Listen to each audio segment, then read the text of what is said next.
What's poppin', y'all? Welcome back to another YouTube video. And yesterday we took a look at the Amazon Prime series Fallout, and today we're taking a look at the next Amazon Prime series, Invincible Season 2.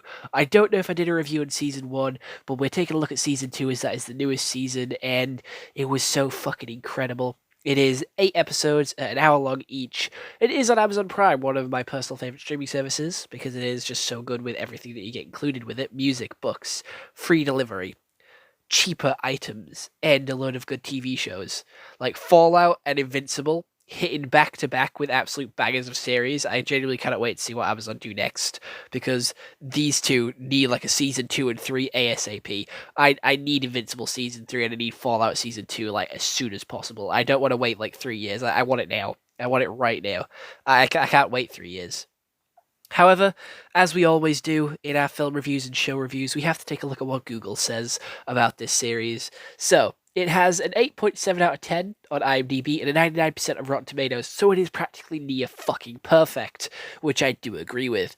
17-year-old Mark Grayson is just like every guy his age, except that his father is Omni-Man, the most powerful superhero on the planet. As Mark develops powers of his own, he discovers his father's legacy may not be as heroic as it seems. So, how this one starts is with Mark flying around, saving the day before school, before college, because he's going to college in this one. He's growing up. He's turning into a big boy, and he's pretty miserable whilst doing it. He's trying to stay out of the limelight. He's trying to stop people from seeing him, and he's trying to stop as many people from getting hurt as possible. He's trying to help bring back and stop the destruction that Omni-Men caused, and he's trying to just make the world a better place, like all heroes should.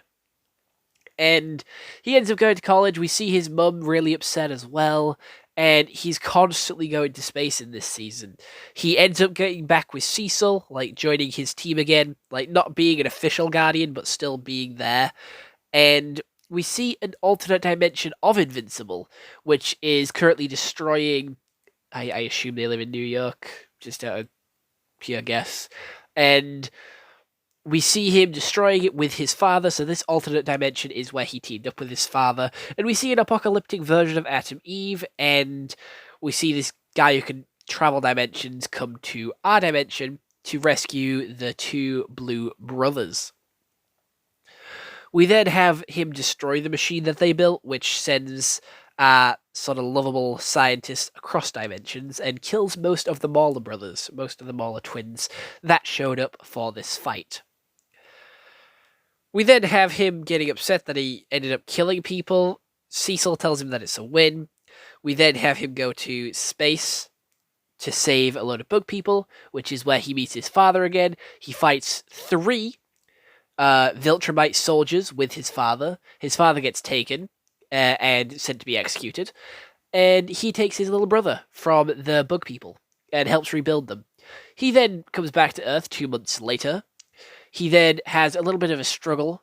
He's on the struggle bus with Amber, which is his girlfriend at the time, and he's talking to Rex. He then gets sent back to space, like literally 3 days after he's back, to stop an alien invasion from Mars, which a Mars man did bring to Earth, not gonna lie. He did sort of cause that by knocking out a member of the United States of American Air Force, Space Force, whatever you want to call it, and leaving him there for the sort of aliens to take over his body. And they stop them after a very big struggle and almost losing Rex and Rhodey, and who else did it? Eve. While that was going on in space, we had Duplicate and the shape, the growing and shrinking girl, and Rex. All 3 of them died for like multiple seconds to the Lizard League, which is the people that we saw in the Atom Eve special, like at the start of that special. And I'm going to be honest, I did not expect all of them to get murdered like that.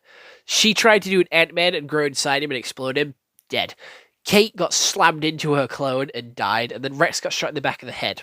Somehow, Rex is fucking invincible and survived a bullet through the head, and he's now in hospital. And then we have Eve and Invincible going to see him. They break up. Invincible and his girlfriend, they break up after months of trying to fix it, and after weeks of talking to other people about their issues, we then have Cecil constantly saying that he'll take the little brother, but he doesn't want that. And yeah, we have the guy from the start of the show coming back to fight Mark, and he goes across multiple dimensions, seeing Spider-Man, going to Fortnite, and seeing Batman as well. And he ends up getting himself trapped in an alternate dimension because he ends up getting too angry and killing the guy for hurting his mother by breaking her arm and ripping it off and severely damaging her face. So he destroys him into a million pieces. We have the future versions of Rhodey, Eve, Monster Girl, and a couple of others that I forget the name of, come to talk to him, come and save him, come and bring him back to his present time. And when they do, yeah, he just chills. He is scared of being like his dad. He goes on an absolute rampage, crying, and then he runs into Alan, the alien, who basically tells him, "Yo, I need you to come back to with me because I need your help." And he tells him to just read his dad's books because apparently there's a clue there. And then he gets caught by the Viltrumite Empire on his way back to his planet, and he sees Omni-Man, and they're gonna break out of prison together. So Omni-Man and Alan gonna break out of prison, whilst Mark is struggling on Earth to deal with everything that happened. I'm gonna be honest with that's pretty much the end of the series, but I'm gonna be honest with the season supposedly revolving around dimensional travel. I expected a lot more dimensions. I'm gonna be honest. The dimensions really only came into play with episode 1 and 8. Throughout the others, we didn't really see any other versions of Invincible or anything like that. We had a cool meta commentary on how animated TV shows work and why they take so long, and I quite liked that. I thought that was cool. I really liked that take because it sort of changed it from in the comics when they talked about how quick comics could do the turnaround and what panels they used. So it's like nice to see that they changed it a little bit for the show and the cartoon. It was just really interesting. We also had a Fortnite reference, Batman reference, and Spider-Man reference, which I was so fucking excited about. I did cry when Rex died because I thought he genuinely died, but no, he's back. Rex is like my second favorite character, so him dying was very sad. I cried, but he's back now. He's alive, so I didn't really need to cry. And this series was a real bummer. It was like constantly like sad and depressing with all the characters sort of being sad and depressive and moping around. It was a very sad series. It was a very sad season too.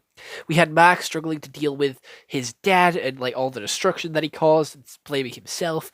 We had the guy who was a robot learning that he was a robot and sort of taking that in and how many times that he died. We have Eve dealing with the fact that her superpowers cause people to get injured and that she's not perfect and that her dad doesn't like her superpowers. We have Rex dealing with Duplicate, like getting on with what's he called, Immortal, and cheating on him, and then also him getting shot in the head.